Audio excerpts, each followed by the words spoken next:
Welcome to this explainer. Today, we're going to dive into the hidden mechanics that grant humans literal superpowers. Yeah, I'm talking about the physics of simple machines. You know, those invisible forces all around us that let us lift, pull, and push way, way beyond our natural biological limits. It's actually pretty mind-blowing when you think about it. Okay, let's take a quick look at our roadmap. We'll start by talking about multiplying your human force, then we'll learn the language of machines. After that, we'll check out levers, uncover the machines built right into your very own skeleton, and wrap things up with pulleys. Let's get into it. Now, it might sound like actual magic, but I really want you to think about this for a second. How could you, just using your own everyday human muscles, lift a massive 2,000-pound car right off the ground? I mean, it seems completely impossible, right? You and I aren't Superman. Well, the secret lies in simple machines. These clever little setups solve our human limitations in 4 distinct ways. First off, they can act as a force multiplier, like, say, using a jack to lift that incredibly heavy car. Second, they can change the point where we apply our effort, kind of like how bicycle pedals transfer your pushing force all the way to the rear wheel. Third, they can change the direction of our effort. Think about it, it's way easier to pull down on a rope than it is to lift a heavy object straight up, right?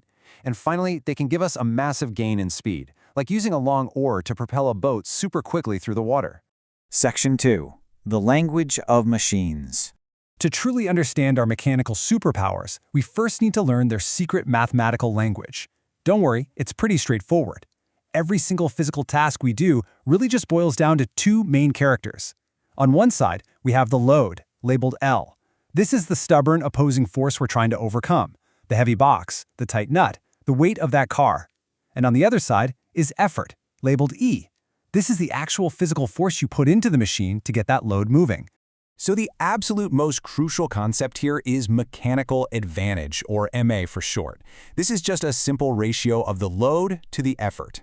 If this resulting number is greater than 1, well, congratulations, your machine is efficiently multiplying your strength. You are literally moving a load that is heavier than the effort you're applying. That, right there, is your mechanical superpower at work. But, as you've probably guessed, you rarely get something for nothing in physics. That brings us to velocity ratio.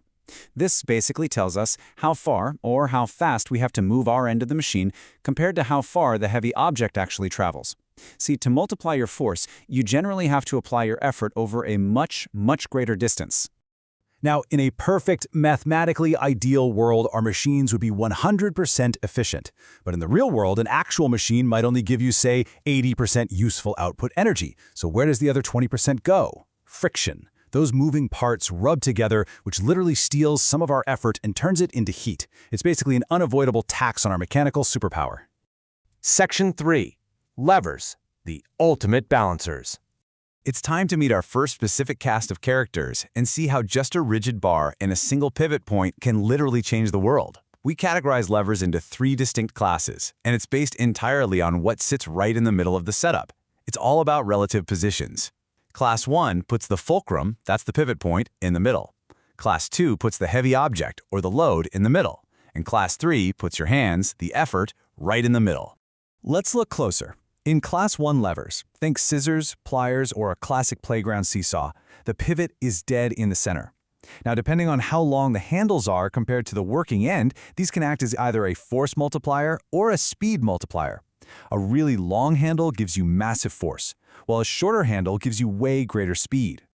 Moving on to Class 2 levers, these guys trap the load between the pivot point at one end and your effort at the other. Just look at this wheelbarrow. Because your effort arm is always longer than the load arm in this specific setup, the mechanical advantage is always going to be greater than 1. And what does that mean? It means less effort is needed to lift a really heavy load. It's a guaranteed force multiplier. Then we have Class 3 levers, like rowing oars, which kind of flip the script. Here, the effort is applied between the fulcrum and the load. These actually don't multiply our force at all. Their mechanical advantage is always less than 1. But they give us a massive gain in speed and distance. A tiny little movement of your hands creates this huge sweeping movement at the blade of the oar. Section 4. Machines in your own body. Okay, prepare to have your mind blown for a second. We've been talking all about tools, but you don't even need to pick up a single tool to use a lever. Your own body is absolutely packed with them. When you simply nod your head, your spine acts as a fulcrum. Your neck muscles provide the effort at the back to lift the heavy load of your skull at the front. It perfectly mirrors a mechanical seesaw. Your neck is, quite literally, a Class 1 lever. Crazy, right? And it actually gets better. When you stand up on your tiptoes, your foot becomes a Class 2 lever. Your toes act as the fulcrum on the ground. The load, which is your entire body weight, mind you, rests right in the middle. And your calf muscles pull up at the back of your heel, totally effortlessly lifting your entire body weight against gravity. Section 5. Pulleys. Defying heavy gravity. For our grand finale, let's explore the ultimate machines used to lift incredibly massive weights. By just combining simple wheels with grooved rims and some rope, we can progress from simply changing the direction of our pull to multiplying our strength exponentially. Let's see how a simple single pulley builds into a seriously complex system. First up, the single fixed pulley. Its axis of rotation is completely stationary. Now, a simple fixed pulley won't multiply your force. Its mechanical advantage is just one. But pulling down on a rope using your own body weight is far easier and way more convenient than deadlifting a heavy water bucket straight up out of a well. But if we let the pulley actually move with the load, something amazing happens. Take a look at this single movable pulley.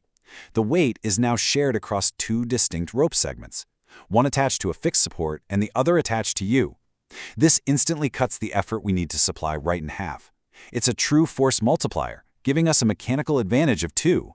Which brings us to the absolute ultimate lifting machine, the block and tackle. By combining multiple fixed and movable pulleys into blocks, that massive tension is split across many different strands of rope. Your mechanical advantage actually equals the total number of strands supporting the load. This is exactly how just one single person can lift an industrial engine right out of a car. No superpowers required, just good old physics. The world is just full of these incredible hidden physics, just waiting for you to notice them. Thanks so much for joining me on this explainer.